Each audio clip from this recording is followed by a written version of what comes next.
आज खूप दिवसांनी चिकन बनवले, संडे स्पेशल चिकन बनवले, चिकन ग्रेव्ही छान अशी टेस्टी. आणि मला एका दादांनी कालच्या व्हिडिओला कमेंट केली होती, ताई तुम्ही खूप छान स्वयंपाक बनवताय.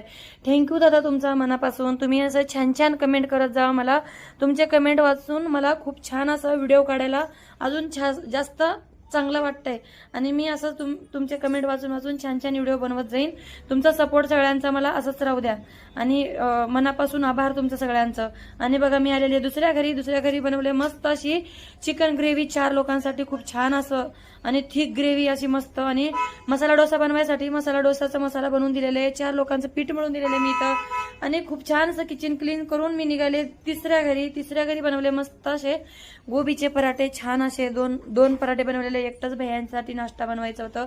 जेवण मी एकाच भैयाचं बनवायचं होतं. 3 फुलके बनवलेले तूप लावून छान असं झाकून झालेलं आहे. आलू आणि परवलचं फ्राय. आणि ह्यांना जास्त फ्राय केलेल्याच भाज्या आवडतात म्हणून मी जास्त फ्राय करावं लागतं. किचन क्लीन केलेलं आहे, इकडचं झालेलं आहे. निघाले माझ्या घरी. माझ्या युट्यूब चॅनलला इंस्टाग्राम